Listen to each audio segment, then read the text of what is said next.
because I am not expecting still a whole lot from this offense as we go into the rest of the second half of the season. I do expect to see Kadarius Toney start to be amped up in the offense, get more snaps, get more routes.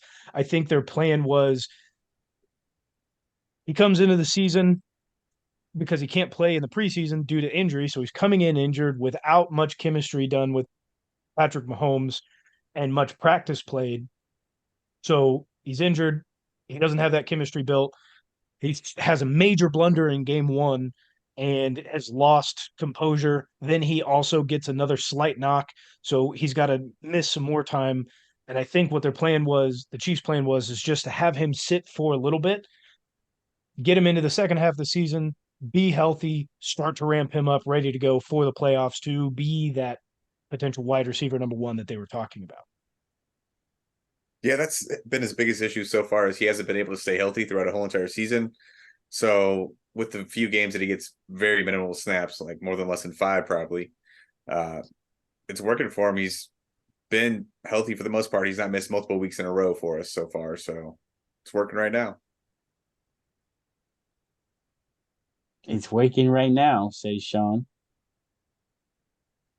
He's not doing much, but he's healthy. That's what we're going What do for, you, right? That's true. What do we? I honestly don't expect much to come from this offense, even with the bye week. I think the team, the offense, the receivers, everybody is who we think they are this far into the season. What are your guys' thoughts? I think we're Like gonna on our have team, everybody is who there is, and they're going to be where they're going to be. Is that what you're saying? That's what I said. I think we know who everyone is, what they can do, and what we've seen so far is exactly what we're going to continue to see. If there's a new face that steps up and shows out, I think it's going to be a delightful surprise. But that's what it's going to be, a surprise. Everybody is, I'm calling a one or two more big games out of MBS. I'm starting to lose hope in McCole Hardman being involved in the offense. We'll see how he does coming out of the bye. But this team, is kind of hinged on the development of Rashee Rice, and I don't see much else on this team affecting the offense in an overtly positive way. So do you think that we're gonna see Rashee Rice more on the outside, more getting him the ball down the field? No, no. He is a slot receiver through and through. He didn't play out wide much at SMU. He did go on deeper routes, but so far into his career, he's mainly been a slot guy. Now that's something that the Chiefs may work on in the offseason, maybe through next season, and we'll probably see if that transition is to be made in year three. But realistically, what we see in him is what's going to continue happening. Moving him to the outside, I don't think is going to provide um it's not going to provide enough of what we need to see out there, and it's probably going to be a lot of the same of what we're seeing out of the other guys who are playing on the outside because and we have way too many slot receivers and trying to fit them into places where they don't belong. I think sane Chiefs fans have been sick of asking for kind of the same thing over and over again since the departure of Dwayne Bowe. And sure, we might have had some bigger framed guys on the team, but nobody that's been reliable, nobody that's been a possession receiver, nobody that's been someone who can be that guy that says, if I'm not open, I'm still open. And a guy like that with a Patrick Mahomes now, like we were even asking for that before Patrick Mahomes was on anybody's radar. But like, a But we guy do like have that that in with Patrick Travis. Mahomes, I guess so. It's not the same. Like I don't know. I agree. Travis is It's not Travis the isn't same. out on the outside. Travis is working the middle of the field all the time. Yeah, we need a guy who can go outside and run that inside post. run a fly down the seam and be on one-on-one coverage and go up and high point the ball. We haven't had that since Dwayne You get Bowe. someone in a base cover 3 and they can just beat the outside corner. Like, it's cheat code.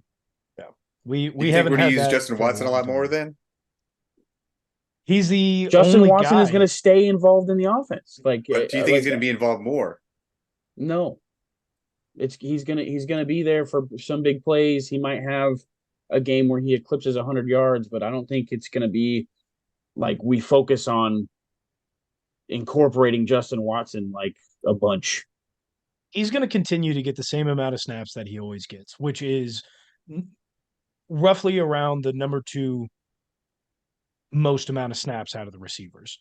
He's going to continuously be out there. The question isn't, is he like Patrick Mahomes isn't going to force him to get involved. Patrick No. Mahomes doesn't force anyone outside of Travis to get involved. That's just not the way that he plays. That's not the trust he has. Maybe that changed because they had an extra week plus of practice where they could just focus on getting chemistry together. But that 10 weeks, 11 weeks into the season, starting week 11 of the season, that's not where we're at. That's that who we are is who we are. And it's not going to change just because we had a bye week. That's meant for guys to get healthy, to review a little bit more film, to install a little bit more.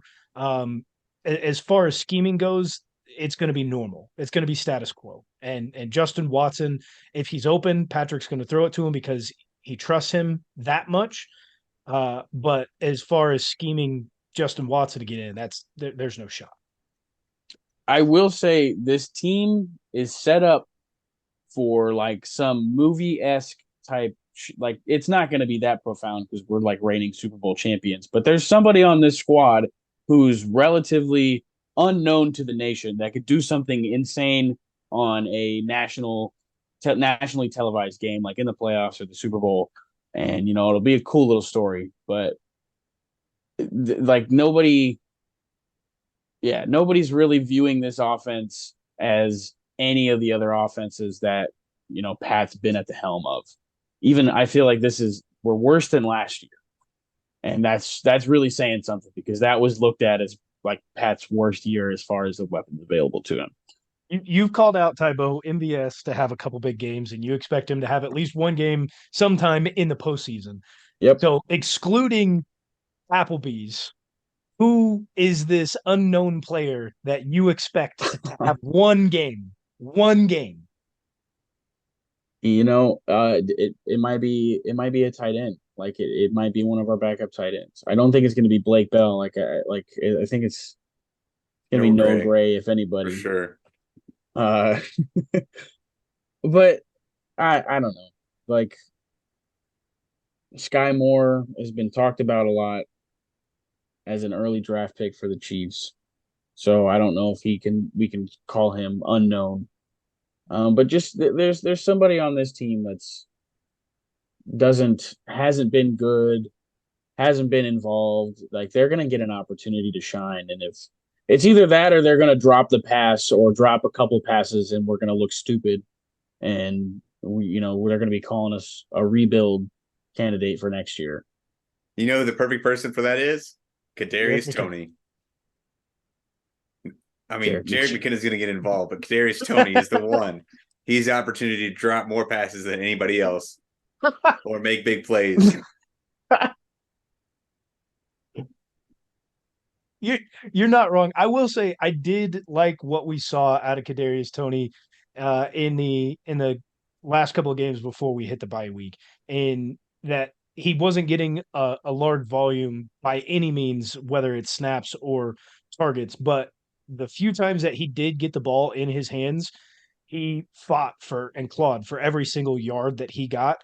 I think if he can continue to use that energy and focus towards gaining every little yard that he can get to maximizing his usage, to gaining the trust of Pat, seeing that, hey, I'm actually trying once I get the ball in my hands more so than anybody else, then that may work to help scheme him open. That may work to get everything moving at least in his direction where we thought it was supposed to be at the beginning of the season. I can agree with that. Yeah. What do we think of this Sean matchup? agrees. What Put worries us us or excites us the most in this game versus the Eagles? Because we haven't talked about the Eagles at all, and this is a fantastic football team, best team in the NFC. We right now are it's one seed versus one seed. How do we expect this game to go down? What are we thinking it's going to look like? I was concerned about the Dolphins game, guys, and we had to win it with our defense. I'm also concerned about this game. There are certain things that I feel like are kind of stacked in our favor for this game. The fact that it's in Arrowhead, the fact that it's coming off a bye, also the fact that it's a Monday night game. We've had so long to prepare for this game. We've had so long to analyze what they do on defense and install some shit on offense. But I'm concerned because our defense is better than our offense at this point. That's not usual for us. And, you know, they have a good squad on both sides of the ball in Philly. So if their defense makes some plays against our offense, it's going to be up to our defense again. And Philly's offense is stacked on paper, best in the league. It is stacked, but they have been fairly stagnant in their own terms, right? Compared to the pre last year and the year before, they aren't anywhere near what they have done in the past. Do we expect to see the Eagles continue to stay stagnant, or do we see this offense finally flourish here in the last half of the season? I'm going to go ahead and say they're going to stay a little bit stagnant, at least against us. They haven't faced a defense like ours. We're coming off a bye week, like we've said multiple times before. But this defensive line, whole entire defensive unit, is looking forward to going up against the Eagles and stopping them. The Eagles put up, 35 points against us in the Super Bowl. They're not happy about that. They're a lot better this year. They're going to look for revenge on that part, at least. Yeah, did you guys see the interview that Trent McDuffie did this week? I believe it was with Adam Schefter, and they played it on air on 610 today. And Trent was just saying, the Eagles put up 35 on us last year. We're not happy with those results on how our defense played, and win or lose, if they put 35 points up on us, we're gonna have a bad time. And he was just talking about how much it meant to get this defense on the right track against this specific team. But we also know that this is a numbers game. And as good as our defense has been, they have not been able to get the ball via turnover, whether it's interception, fumble, as much as a defense of this caliber should get. Do we see that law of numbers start to turn around and we start to get more turnovers here at this point in the season? It's such a dicey thing to try and predict, but I like to think that our defense is putting themselves in good positions, and when that happens, the turnovers eventually come. So I do think we are in line for some more in a just regular football season time of playing that usually comes around. Defenses that put themselves in good positions will get turnovers. They might not come all at once, but they will get them. And Spagnola's defense gets better throughout the whole entire year. So they're this good so far. The second half is just going to be a joy to watch the whole entire way. Eagles Yeah, have one of the best. Oh, go ahead. I just wanted to reiterate something that Sean said. Like the Eagles are not going to flourish against the Chiefs defense if they put certain things together. Like it's not necessarily going to be against us. They do in have one Arrowhead. of the best offensive lines, if not the best offensive line in the league. They've got one of the uh, better threats when it comes to wide receiver help. They've got a really good running back in DeAndre Swift, and a quarterback who limits the turnovers and the mistakes. And we've got a really Just in good general. defensive line. We've got a really good secondary. Like, What do you think that matchup looks like? I mean, we're talking about guys like Karlaftis, who gets 13 pressures a game on average, and Chris Jones, who's typically able to at least disrupt the backfield, if not get the sacks. We've got Drew Tranquil, who has been fantastic in coverage and being able to read offenses and Trent McDuffie, L'Jarius Sneed, like the list goes on the playmakers we have. What sort of matchups do you expect? And do you expect like AJ Brown had what 6 games, 7 games with 125 yards in each of the games, setting a new record in the NFL? We think that he's going to continue to cause us problems with the defensive backs that we have. Is the offensive or is the defensive line going to be able to create pressure and throw timing off against this offensive line? What are we thinking? I think that we are definitely going to be able to throw off a lot of timing for that offensive line. We're going to have a lot of fresh bodies in there. Like we said multiple times before, we're coming off a bye. These guys are ready to go. A mini who hasn't played very much at all, getting off a bye after 2-3 weeks already. That's fine for him. These guys are going to be ready to go, looking to get after Jalen Hurts all night. Listen, these are two Super Bowl caliber teams. We're going to get ours. We're going to get sacks. We're going to get passes defended. We might get a turnover. And we're going to make our plays. And the Eagles are going to make theirs. I think our defense and their positive plays is going to outweigh the Eagles' offense positive stuff.